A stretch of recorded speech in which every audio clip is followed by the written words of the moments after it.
Alors que la course à la présidentielle bat son plein aux États-Unis, le pays est toujours lourdement frappé par la pandémie de coronavirus. L'épidémie est donc au cœur des débats politiques. Comment réagit l'opinion publique face à cela? Quel regard posent les médias étrangers sur la question? Tout de suite, nous faisons le point avec Tia Dongjo dans sa revue de presse. Bonjour Dongjo. Bonjour Jessica. Alors aujourd'hui, les Américains sont focalisés sur deux grands thèmes majeurs qui ont un impact sur leur avenir. D'un côté, l'élection de leur prochain président et de l'autre, la pandémie de coronavirus qui continue de faire rage dans le pays.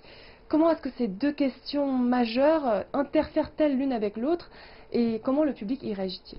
Eh bien, selon le quotidien français Ouest France, aux États-Unis, l'épidémie a fait plus de 210 000 morts et la campagne présidentielle est profondément dominée par le thème de l'épidémie.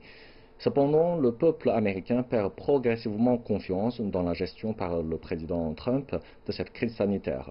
Trump espère toujours utiliser l'épidémie comme outil de propagande pour assurer le succès de sa réélection.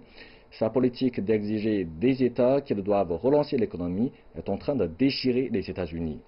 L'article souligne que l'épidémie ne doit pas être politisée lors des campagnes électorales à des fins politiques. Alors l'épidémie ne devrait pas être politisée, mais de fait elle l'est et continue de l'être, n'est-ce pas?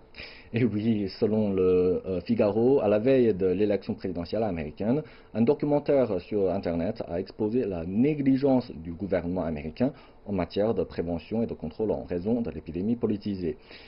Toujours selon le Figaro, ce documentaire a encore aggravé la méfiance des Américains à l'égard du gouvernement. Le gouvernement doit lutter contre l'épidémie d'un point de vue national, mais c'est la profession médicale et certains médias américains qui sont considérés comme des opposants par le gouvernement américain. Le président des États-Unis a déclaré au début de l'année que tout est sous contrôle et ce n'était que des paroles creuses. Les experts en santé publique tirent la sonnette d'alarme tous les jours et le plan de réponse proposé est également sur la table. Le gouvernement américain n'a toujours pris aucune mesure. Alors avec les élections qui approchent, qui dit campagne électorale, dit rassemblement, ce qui risque d'aggraver, j'imagine, la propagation du virus. Malheureusement, c'est le cas selon CNN. Le rassemblement de campagne comporte un risque de propagation de l'épidémie. En effet, la semaine dernière, par exemple, Trump s'est entretenu avec des partisans sur le balcon de la Maison-Blanche et il ne portait pas de masque lorsqu'il a parlé. La plupart des gens dans la foule portaient des masques, mais ils ne suivaient pas les directives de distanciation sociale. La Maison-Blanche préconise que le débat présidentiel annulé se tienne face à face. Un porte-parole de la Maison-Blanche a déclaré que le médecin de Trump lui avait permis de participer à des événements publics après avoir contracté la Covid-19. L'opinion publique estime qu'il s'agit d'un choix imprudent. Certains experts ont émis des doutes sur le fait que Trump ait été déclaré sans risque un peu trop tôt. Alors justement, qu'en est-il de la santé du président Trump? Vous le rappeliez, il a été déclaré positif au coronavirus. Et quelle est la situation au sein de la Maison-Blanche? Eh bien, selon le New York Times, l'épidémie de la Maison-Blanche continue de se propager.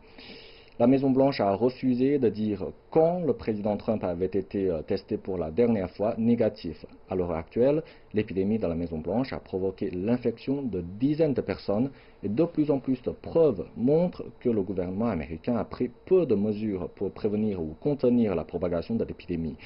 Pendant des mois, le président Trump a fait de son mieux pour minimiser la menace de l'épidémie en évitant les précautions de sécurité de base, comme le port d'un masque ou le maintien de la distance sociale avec les autres.